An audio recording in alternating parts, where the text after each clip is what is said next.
மகாபெரிவா சரணம். மனிதனுடைய வாழ்க்கையில் வெற்றி தோல்விகள் அப்படிங்கிறது சகஜமாக இருக்கக்கூடியது. அது கண்டிப்பாக இருந்துதான் ஆக வேண்டும். அது இறைவனுடைய நியதி. வாழ்க்கை அப்படின்னா இப்படித்தான் இருக்கும் என்று. ஆனால் நமக்கு என்ன தோன்றும் என்றால், ஏன் எந்நேரமும் ஏதாவது சோதனை இருந்து கொண்டு இருக்கிறது, ஏதாவது துன்பம் இருக்கிறது, நடுவில் கொஞ்சம்தான் இன்பம் வர மாதிரி இருக்கே, அந்த சந்தோஷம் கொஞ்ச நாள் எங்கேயோ போயிடுது அப்படிங்கிற மாதிரி நமக்கு தோணும். அதனால என்ன பண்ணுறோம் அப்படின்னா, பெற்றோர்களாகிய நாம தான் கஷ்டப்பட்டோம், நம்முடைய குழந்தைகளாவது கஷ்டப்படாமல் வளர வேண்டும் அப்படின்னு சொல்லிட்டு அவங்களுக்கு எந்த ஒரு குறையும் இல்லாமல் பார்த்து கொள்கிறோம். அப்போ என்ன ஆகுது அப்படின்னா, அன்பு அப்படிங்கிற ஒரு விஷயத்தில் செல்லம் கொடுக்கறதுன்னு ஒரு விஷயத்தை நம்ம ஆரம்பிக்கிறோம். பிள்ளைங்க மேலே ரொம்ப பாசமாக இருக்கிறதுன்னு. எப்பவுமே ஒரு விஷயம் அதிகமாக கிடைத்தால் அதனுடைய மதிப்பு நமக்கு தெரியாது. அதனால தான் இன்னைக்கு இருக்கக்கூடிய பிள்ளைங்களுக்கு பெற்றோர்களுடைய அன்பு அப்படிங்கிறது அது தெரியாமல் அவங்கக்கிட்ட அந்த அளவுக்கு அன்பாக இருப்பது கிடையாது. அவங்கக்கிட்ட எப்போ பார்த்தாலும் கோவப்படுவாங்க, அடிப்பாங்க, செய்வாங்க. இந்த மாதிரி விஷயங்கள் இருக்கும். இதற்கு என்ன காரணம் என்றால், இந்த ஒரு விஷயத்தை நாம் செய்ய மறந்தது தான். அவர்களுக்கும் கஷ்டங்கள், தோல்விகள், வலிகள் எல்லாமே தெரிய வேண்டும். சொல்லுவாங்க, விழுந்து எழுந்திருக்கக்கூடிய குழந்தைக்கு தான் அந்த விழுதலின் வலி தெரியும். அடுத்தது விழாமல் நடப்பான், யாராவது விழுப்பவரையும் தாங்கி பிடிப்பான் அப்படின்னு சொல்லுவாங்க. ஆக பெற்றோர்களாகிய நாம் செய்யக்கூடிய இந்த தவறு என்ன ஆகுது அப்படின்னா, குழந்தைகளுடைய எதிர்காலத்தை பாதிக்கிறது. அவர்களுடைய வாழ்க்கையில் வரக்கூடிய சின்ன சின்ன தோல்விகளை கூட அவர்களால் தாங்கிக் கொள்ள முடிவதில்லை. அதுதான் அங்கே நடக்குது. சின்ன ஒரு ஸ்போர்ட்ஸ் நடந்திருக்கும், ஏதோ சின்ன டெஸ்ட் வச்சுருப்பாங்க, அதில் கொஞ்சம் மார்க் குறைஞ்சி எடுத்திருக்கலாம், இல்லை அந்த ஸ்போர்ட்ஸில் கடைசியாக வந்திருக்கலாம். இந்த சின்ன சின்ன விஷயங்களோட அவர்களை பாதிக்கிறது.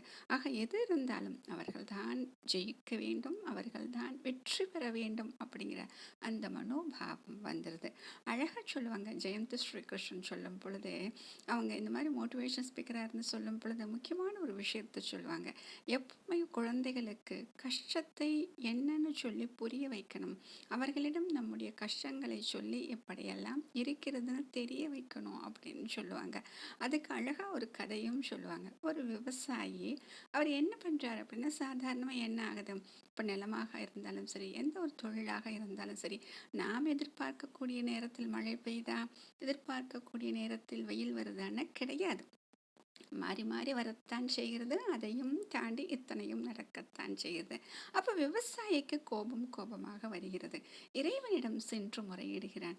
நான் கேட்கும் போது நீ மழை கொடுப்பது கிடையாது, வேண்டாத போது மழையை தருகிறாய், வேண்டாத போது வெயிலை தருகிறாய், நான் கேட்க வேண்டிய சமயத்தில் அளவாக எவ்வளோ வேண்டுமோ அவ்வளோ கொடுப்பதே கிடையாதுன்னு சொல்லி ஒரு பெரிய கம்ப்ளைண்ட் கொண்டு போய் வைக்கிறார்.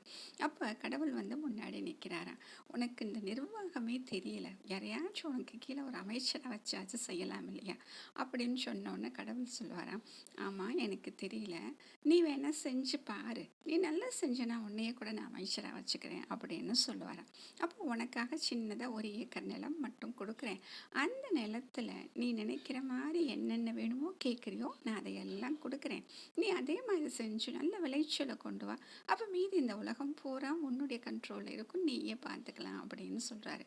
அப்போ அவர் விவசாயி ஒரு கண்டிஷன் சொல்கிறாராம். ஒரே ஒரு கண்டிஷன் என்ன அப்படின்னா, நான் கேட்குற நேரத்தில் மழை பெய்யணும், இவ்வளவுனா இவ்வளவுதான் மழை பெய்யணும், வெயில் இவ்வளவுனா இவ்வளவுதான் அடிக்கணும், காற்று இவ்வளவுனா இவ்வளவுதான் இருக்கணும், ஒரு பூச்சி போட்டு எதுவும் இருக்கக்கூடாது, எலி தொல்லைகள் இருக்கும், வரிசையாக சொல்லிக்கிட்டே வராரு. ஆகட்டும், நீ சொல்கிற மாதிரியே எல்லாம் செய்கிறேன் அப்படின்னு சொல்லிட்டு மறைஞ்சு போயிடுறாரு. இவருக்கு கொடுக்கப்பட்டிய நிலம் பார்த்தீங்க அப்படின்னா அவ்வளவு வளமை நிறைந்ததாக இருக்கிறது. அந்த நிலத்தை சுற்றி இருக்கக்கூடிய நிலத்தெல்லாம் பார்த்தா அவ்வளவு மோசமாக இருக்கிறது. இவர் என்ன பண்ணுறாரு, விதையை போட்டுட்டாரு. விதைய பாவியாச்சு, அப்படியே செடியெல்லாம் வர ஆரம்பிக்குது. இவர் சொல்கிற நேரத்துக்கு மழை வருது, வேணாங்கிற நேரத்துக்கு போயிடுது, வேணுங்கிற நேரத்துக்கு வெயில் வருது. இப்படி வரிசையாக எல்லாம் நடக்குது. சுற்றி இருக்கக்கூடிய அந்த நிலங்களிலும் செடிகள் வர ஆரம்பிக்குது. இப்போ அவரை விட இவருடைய செடிகள் பார்த்தீங்க அப்படின்னா, நெற்கதிர்கள் பார்த்தீங்க அப்படின்னா அப்படி செழுமையாக இருக்குது. இவருக்கு ஒரே பெருமை, இன்னும் கொஞ்ச நாள் அறுவடை நடக்க போகுது. இவருக்கு ஒரே சந்தோஷம். சுற்றி இருக்கக்கூடிய நிலங்களில் பார்த்தீங்க அப்படின்னா அந்த அளவுக்குலாம் ஒன்றும் விளைச்சல் இருக்க மாதிரி தெரியல. அது பூச்சி போட்டுலாம் இருக்குது, அப்படி நோய்பட்டதெல்லாம் இருக்குது, அத்தனையும் இருக்குது, களைகள் எல்லாமே இருக்குது அப்படின்னு அவருக்கு ஒரே இது. ஆகா, நம்ம நிலத்தை பார்த்துருக்கோம், சரி எப்படி இருக்குன்னு பார்க்கலாம் அப்படின்னு சொல்லிட்டு என்ன பண்ணுவாங்கன்னா, அறுவடைக்கு முன்னாடி கொஞ்சோண்டு ஒரு கதிரை உடச்சி அதை கையில் தேய்ச்சி பார்ப்பாங்க. அதில் நெல்மணிகள் எப்படி இருக்குது அப்படின்னு, நல்ல பால் பிடிச்சிருக்கா அப்படின்னு பார்ப்பாங்களாம். இவரும் அதே மாதிரி எடுத்து பார்க்குறாரு. அதில் பார்த்தா ஒன்றுமே இல்லை, வெறும் பதர் தான் இருக்குது, உள்ள பாலே கிடையாது, அந்த மணிகள் நெல் மணிகளே கிடையாது. சரி, ஒன்று தான் அப்படி இருக்குது, அடுத்த செடி எடுத்து பார்க்கலாம். அப்போ ஒவ்வொன்றாக எடுத்து எடுத்து பார்க்கிறார். அந்த நிலம் பூராவும் இருந்த செடிகள் முழுவதுமே, அந்த நெற்பயிர்கள் முழுவதுமே பால் பிடிக்கவே இல்லை, எல்லாமே அப்படி பதராக இருக்கு, சாவின்னு சொல்லுவாங்களே அப்படி இருக்கு. ஆக அவருக்கு ஒரே பயமாகி விட்டது, நம்ம பார்த்து பார்த்து எல்லாம் பண்ணமே அப்படின்னு சொல்லி. சரி, பக்கத்து நிலத்துல எப்படி இருக்கலான்னு போய் பார்க்குறாரு. அதை எடுத்து அழகாக அதை பால் பிடிச்சு நல்லா இருக்கு, அறுவடைக்கு தயாரா இருக்கு. இவருக்கு கோபமாக வருதான். இப்போ இறைவனை கூப்பிட்டவனை இறைவன் சொன்னாரா, என்னப்பா நீ கேட்ட மாதிரி தானே எல்லாம் கொடுத்தேன், அப்படியே இப்படி இருக்கு அப்படின்னு கேட்டேன். நீ என்னமோ பண்ணியிருக்க, என்ன பண்ண, நான் கேட்டது தான் நீ கொடுத்த, நான் நல்லா பார்த்துக்கிட்டேன், இப்படி பார்த்துக்கிட்டு எதுக்கு இப்படி ஆச்சுன்னு சொன்னவனே இறைவன் சிரித்தாரா. இதைத்தான் சொல்றது, ஏன் அப்படின்னா, நான் எதற்கு கஷ்டங்களை கொடுக்கிறேன், எதற்கு மழையை கொடுக்கிறேன், வெயிலை கொடுக்கிறேன் அப்படின்னா, எல்லாவற்றையும் தாங்கி வளர வேண்டும் இந்த செடிகள் அப்படிங்கிறத. நான் மழை அதிகமாக கொடுக்கும் பொழுது அந்த வேர்களுக்கு தெரியும் எவ்வளவு நீர் எடுத்தால் தான் தாங்கி வளர முடியும் என்று. அவ்வளவு நீரை மட்டும் தான் எடுத்துக்கொள்ளும். அங்க நீரே இல்லையா, வறட்சியா இருக்கா, வெயில் அதிகமா இருக்கா, அப்ப வேர் தேடி தேடி போகும் எங்கே நீர் இருக்கு அப்படின்னு சொல்லிட்டு. அடுத்தது மழை சொல்லிட்டோம், வெயில் சொல்லிட்டோம், காற்று அப்படி பயங்கரமாக அடிக்குது. அப்போ என்ன பண்ணும், அந்த வேர்கள் விரல்களை போல மண்ணை கெட்டியாக பிடித்து கொண்டு அப்படியே மண்ணோடு மண்ணாக தலையை சாய்த்து கொண்டு தன்னை காப்பாற்றி கொள்ளும். ஆக ஒவ்வொரு விஷயங்களும் அதற்கு என்ன கற்றுத்தருகிறது என்றால், அந்த துன்பங்கள் வரும் பொழுது என்ன செய்தால் அந்த துன்பங்களில் இருந்து விடுபட முடியும் அப்படிங்கிற விஷயத்தை அது கற்றுக்குச்சு. அதை கற்றுக்கிட்டு அப்படியே மேலேயும் வந்துருச்சு, நல்ல பலனையும் கொடுக்குது. ஆனால் நீ பார்த்து பார்த்து வளர்த்தியே, இப்படித்தான் பிள்ளைங்களை நம்ம அளவுக்கு மீறி அனைத்தையும் கொடுத்து என் குழந்தையை நன்றாக வளர்க்க வேண்டும் என்று பார்த்து பார்த்து அத்தனையும் செய்யும் பொழுது ஏதோ நீ வளர்த்து விட்டிருக்கிறாயே, இது போலத்தான் இந்த நெற்கதிர்கள் போலத்தான் அந்த குழந்தைகளும் எதற்கும் உதவாமல் போகிறார்கள். ஆக செய்ய வேண்டிய விஷயங்களை செய்ய வேண்டிய நேரத்தில் நாம் செய்துதான் ஆக வேண்டும். நாம் கஷ்டப்பட்டு விட்டோம் என்று குழந்தைகளுக்கு கஷ்டமே படக்கூடாது என்று நாம் நினைப்பது தவறு. கஷ்டங்கள் பட வேண்டாம் என்றால் எப்படி என்றால் அவர்களுக்கு சொல்லி புரிய வைக்கலாம். கேட்டதையெல்லாம் வாங்கி கொடுக்காமல், இது தேவையில்லை, இது உனக்கு இப்பொழுது தேவையாக இருந்தால் வாங்கி தருவேன் என்று அந்த தேவையை நாம் புரிய வைக்கலாம். அதே போல அவர்களுக்கு பொறுப்புகளை கொடுத்து வீட்டினுடைய வேலைகளை கவனிப்பதற்கு அவர்களுக்கு பழக்க வேண்டும் அப்படின்னு சொல்லுவாங்க. சின்ன சின்ன வயதிலேயே சின்ன பொறுப்புகளை ஏதாச்சும் ஒன்று கொடுத்தாதான் வளர்ந்த பிறகு அவர்களுக்கும் பொறுப்பு வரும் பொழுது எப்படி அதை காப்பாற்ற வேண்டும், அந்த இடத்தில் எப்படி நாம் செயல்பட வேண்டும் அப்படிங்கிறது அவங்களுக்கு தெரியும்.